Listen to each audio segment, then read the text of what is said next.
We'll continue explaining of how the world looked like in the mind of the biblical writers, the authors, and the recipients. Again, when I am trying to compose their understanding of the world, I need to emphasize again and again that their world or their understanding of the world was not exactly given as a revelation from God. The Hebrew people borrowed a lot of their understanding from the greater empires, greater civilizations that surrounded them. For sure, the Jewish cosmology is very much a version of the Babylonian one. Just a month ago, I was in the British Museum, and if you ever happen to be in England, and particularly in London, please spend a day in the British Museum, and you'll find a lot of artifacts that related to the biblical world. There are not so many artifacts from Israel, but there are a lot of things from Assyria, from Persia, from Babylon, from Egypt. These were the surrounding great cultures, great civilizations. You know that usually the countries that are very strong economically can invest money in science. This has always been the case. So the Jewish people did not feel that there is certain divinely inspired worldview or view of how the world looks like. So they borrowed from the other great nations and built their understanding of what God does and how God works using well-established patterns and models of understanding of how the world works. So in the British Museum, you can find a small clay tablet on which you have this thing shown by the Babylonians. So basically, just as we have maps of our countries or map of the world, atlases in bookstores and gas stations, and they're available to everybody. Back in the old days, certain maps were drawn in certain places where people can go and look at them. So this worldview, that is the biblical worldview of how the cosmos looks like, how the creation of God looks like, is very much like the Egyptian and the Babylonian map of the world. Anyway, so I'm saying this to point out that the Hebrew faith is not always standing in contrast or opposition to the surrounding cultures. The greatest opposition that the Jewish faith stands in is the question of God, or who God is, what God is like, and can we represent God with an image. But the rest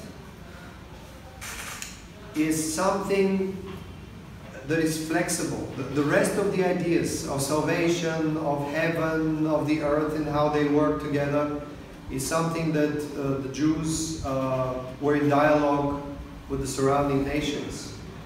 So they were borrowing concepts and ideas from the greater civilizations. So far we've talked about the firmament called sky, heaven, expanse. These are the upper waters that, according to Psalm 104, stand on top of the mountains. This is where the rain comes. On top of this firmament, there are storages for the snow, the winds, the thunder, the hail, and all the things that come from above. On this firmament, which is something like a watery curtain that divides the upper world from the lower world. And you need to know that in the temple, it was represented by the great veil that divided the Holy of Holies from the holy place, where hung the sun, the moon, and the stars, the starry constellations.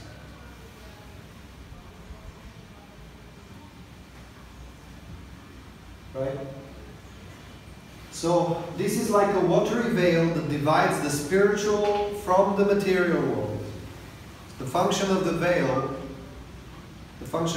in the temple was to display that matter, physical matter, is what divides our world, the visible world, from the invisible world. But we'll talk more about this when we talk about the temple, because the temple was a replica of this, of the whole cosmos.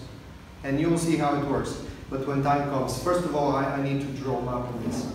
Now, there are a few other ways in which ancient Hebrew people understood the function of the expanse, and they have different titles for it. Let me give you a few other texts. Psalm 29, verse 3. Psalm 29, verse 3.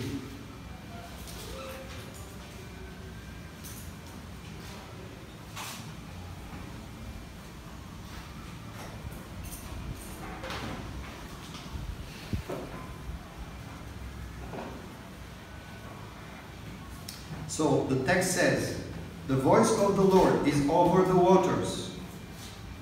The God of glory thunders. The Lord thunders over the mighty waters."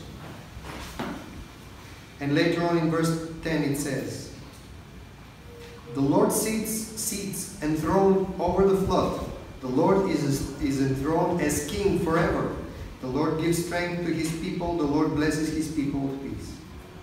Now, verse 3, the voice of God speaks over the waters. Now, if you don't know that above our world there is a roof, a ceiling made out of water, which is an angelic sea, on top of which is the heavenly realm and the throne of God in the highest of heavens, you would think that the voice of God is speaking over these waters. But actually, the voice of God is over these waters because the voice of God comes as a thunder, which usually is stored right here above this watery firmament. And again, it is the voice of God that holds these waters above. Yesterday, I tried to explain to you that the natural movement of the waters is to fall down. They want to unite themselves with the feminine waters of the sea, right? That's why when God allows some of these waters to go their natural way, they fall down as a rain. Okay? And so the voice of God is holding these waters, and He's enthroned above the flood. Verse 10. Flood. Because this is a watery mass, which if God let loose, it becomes flood. It floods everything. Right? And so it is God and His goodwill that decides the rain to be rain and not flood. That's how Jewish people were thinking. Remember, God said to Job that He keeps hail and snow for the time of trouble and war, which means that ancient people believed that hail was divine punishment. Well, it is for the people who just have their crops on the field, whose crops are destroyed by hail. I don't know whether it hails in Sri Lanka. No, okay. Now in the beginning of the summer, in my country or in our continent, when we have rain falling down, very often we have hail. And sometimes hail can be as big as my fist. And so imagine, in the summer, where the crops are still fragile and they're forming their fruits, if a hail like this falls on it, it totally kills it, destroys it completely. So just recently we had a lot of hail that destroyed a lot of our crops. And in antiquity it was believed that that was divine punishment. It is God who commands different angels to let loose of hail, of storms, of thunder that come on earth and destroy everything. So basically, this is the place where God has stored things that are good and evil, depending on how God decides to use them. And you know what? You need to know that the book of Revelation explains that very carefully. Because all the angels that destroy the earth, whether this is the green that they destroy, whether this is the water in the sea that they destroy, whether these are the rivers and the brooks that they get bitter, whether this is some kind of a celestial star falling into the waters, whether these are the angels that hold the wind, or the angel that gets into the sun. Find all these places in Revelation, you'll find this out. That these are all the controlling angels of the powers of nature, through whom God controls the natural order of the earth. So according to that ancient worldview, there are different kinds of angels. Unfortunately, we don't have this explained in the Bible. But in extra-biblical literature, which allows us to reconstruct Jewish understanding, there are two kinds of angels. One kind of angels are called, are the angels of the presence. That's how they're called.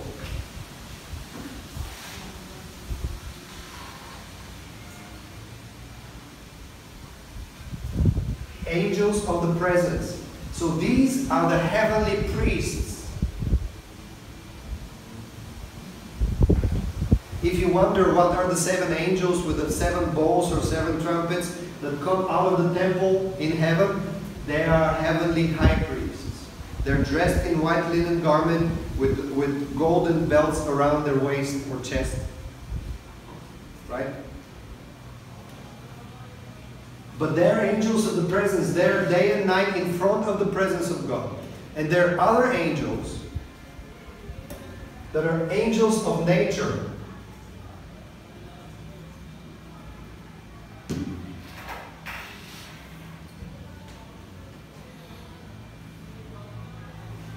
These are the angels that work in the angelic realms, taking care of angelic life, but most of them are those mediating angels that control the natural forces and observe the natural order so humans could live well.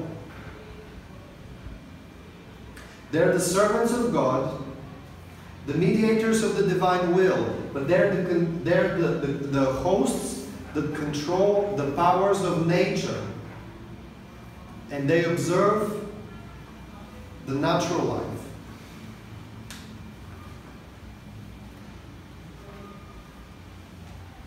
You also need to know that the angels are God's spirits that actually execute His will.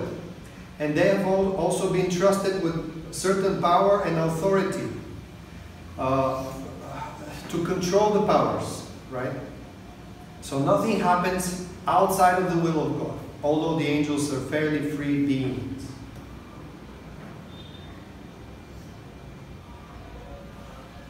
And I need to tell this, I need to include this in my lectures because I'm in a land where Hinduism and Buddhism is a natural religion. It's a traditional religion. According to the biblical understanding, the religions which are focused on worshiping nature actually worship the powers that drive nature. And according to the Bible, these are angels, angelic forces. Right?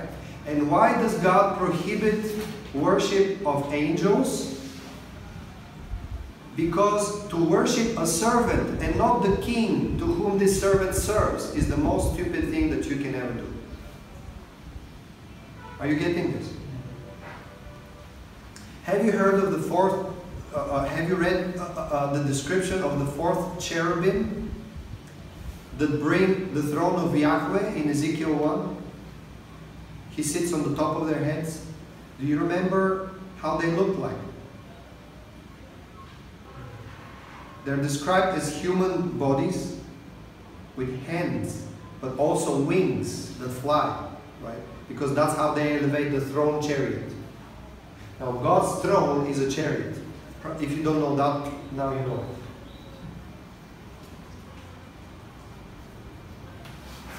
it. In Hebrew language, it's called Merkava.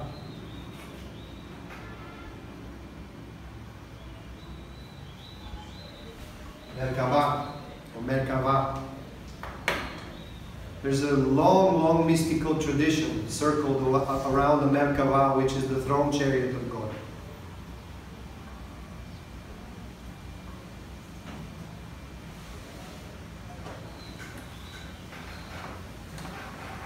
I'm jumping from place to place, but I'm explaining how the world works Because later on, when we claim what salvation is, if you don't know how the world works, you don't know where you're going. And you don't know why you're going there. So it all hangs on this. Alright? So let me show you how the world, how the ancient people imagined the throne of God. For example, chapter 7 of Daniel, book of Daniel.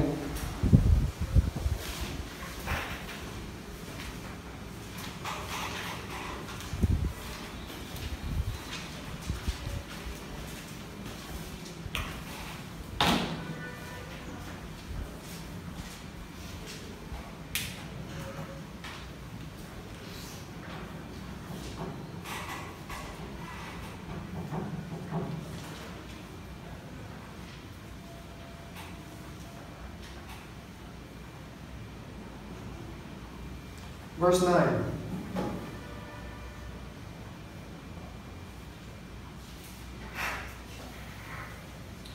Verse 9.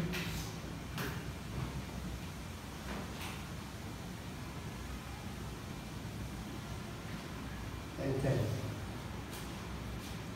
And it says this: as I looked, thrones were set in place. See, there are multiple thrones in that vision. And the Ancient of Days took his seat. Seemingly, God's throne is the greatest throne in a room full of thrones.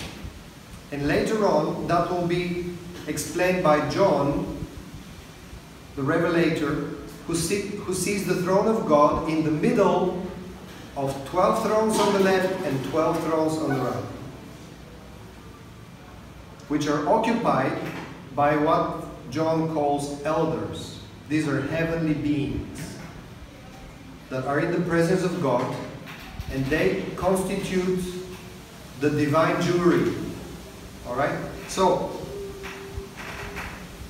the Ancient of Days sits at his seat, and it says, his clothing was white as snow, and the hair of his head was white like wool. His throne, now pay close attention to this. His throne was flaming with fire, and its wheels were all ablaze. So the throne of God has wheels. And the wheels in Hebrew language are ophanim.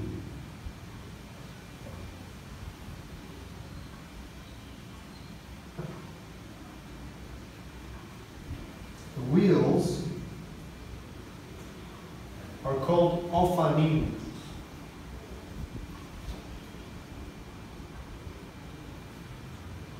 Now we know about seraphim, we know about cherubim, but what are the ophanim? The ophanim are the wheels of the chariot throne that makes the throne move. And now, according to Ezekiel 1, they're also living beings full with eyes, who also have hands, who also have wings. So, Ezekiel 1 will be the other text that tells you that God rides on a throne that is a throne chariot. Another place will be Psalm 18. God comes on a chariot of cherubim to rescue David. These are all very important texts. So if you want to know how heaven looks like, oh, this is one of the puzzling details about it. So, the throne of God, which is in the highest of heavens, is a throne chariot. That's why God involves himself in a battle very often. He's judging the people, he's waging war against the enemy of Israel, and he's riding on the wings of cherubim. These cherubim are the engines of a moving chair that also has wheels. That's why it's chariot. It's called chariot Merkava. And let me tell you where we know that from exactly. First book of Leviticus.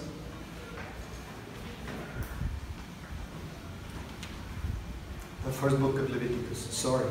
First book of Chronicles. Chronicles. I'm mixing languages here. Not speaking in tongues though.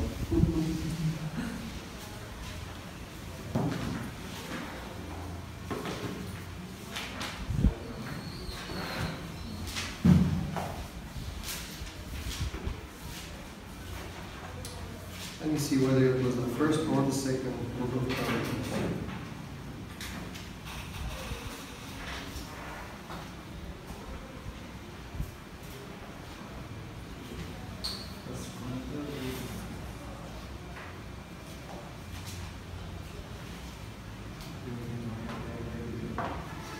Okay, find first book of Chronicles, chapter 28, verse 18.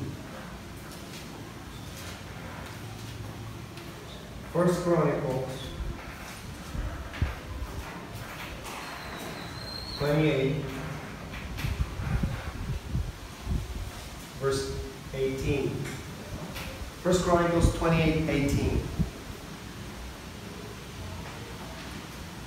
Now, David gives instructions to his son Solomon to build a temple, and he tells him that God has given him a divine revelation in dream, putting the blueprints of the temple and the sacred objects that have to be made into his heart.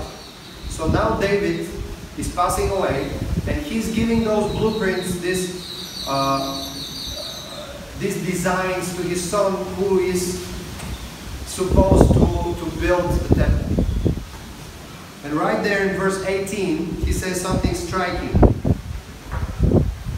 It says that the Lord has told him how much gold has to be spent for the drawn Merkava, which is a chariot. In other words, of the cherubim who have to have stretched wings and cover the Ark of the Covenant. Now, we'll talk about this later. I'll give you a lot more explanation of what this is. But when Solomon created the temple, he had to create a different kind of Holy of Holies, very different than the one that was in the tabernacle. And what was different is this, that it had to be a square room, like a cube, with perfect dimensions of a cube. And inside of it, there should have been two very big statues, each about 8 to 9 meters high. Now this is very important that you focus on what I'm saying. This is a very important detail. Dylan, stay with me. You'll miss a very important point here. So, in the Holy of Holies, in the temple that was supposed to be created by Solomon, in the place where the Ark of the Covenant was supposed to be laid, on top of it, David had a revelation that there should be two humongous statues of cherubim with stretched wings. Okay? So they are a cover of the Ark of the Covenant. The Ark of the Covenant has two small cherubim made out of gold on top of it, on its kaporet, which means the place of atonement, the mercy seat, right? Two small cherubim touching with their wings. But in the Holy of Holies of the temple, there should have been 8 to 9 meter tall wooden statues made out of olive tree that was covered in gold, right? So these two humongously big cherubim were called Merkava, a chariot.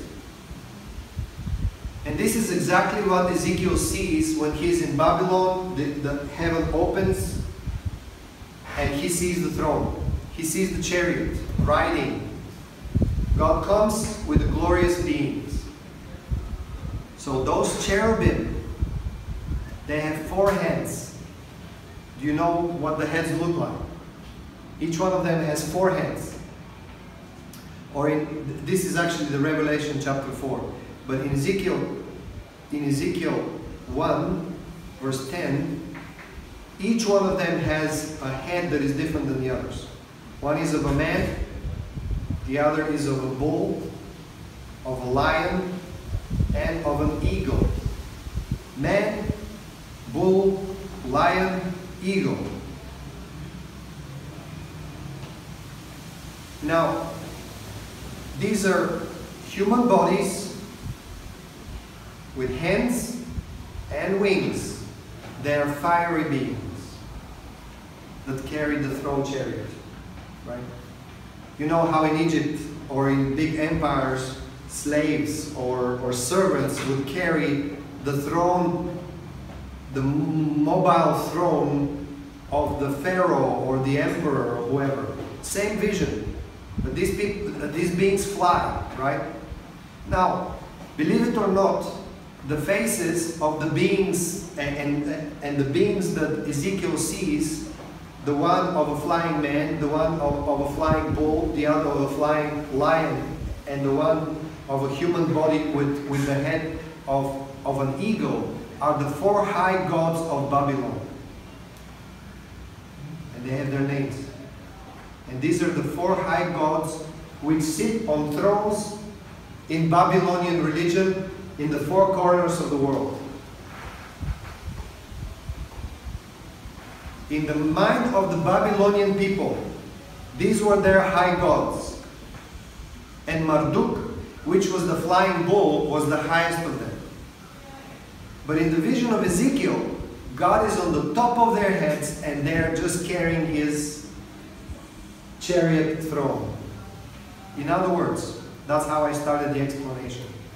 In pagan religions, people have worshipped angelic beings because they had no idea what is over the top of their heads. So even the highest god in every pagan religion is an angelic being. Now, you might raise the question, are they fallen angels? Well, the issue of fallen angels does not come in the Old Testament. It's a New Testament issue. So, the pagans worshipped celestial bodies that were controlled by angelic powers. Their gods were the ruling angels of nations, who had their authority from the one whose throne is high above the heads of all the angelic beings. I don't know whether this is the kind of an angelology that you have been taught, but let me give you another example.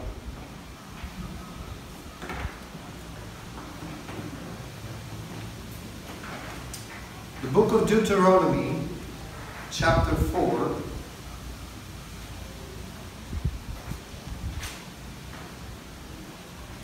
book of Deuteronomy, chapter 4.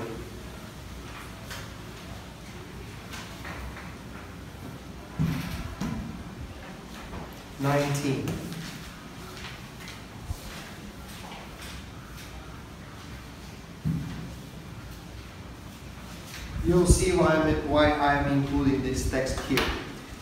Deuteronomy chapter 4, verse 19.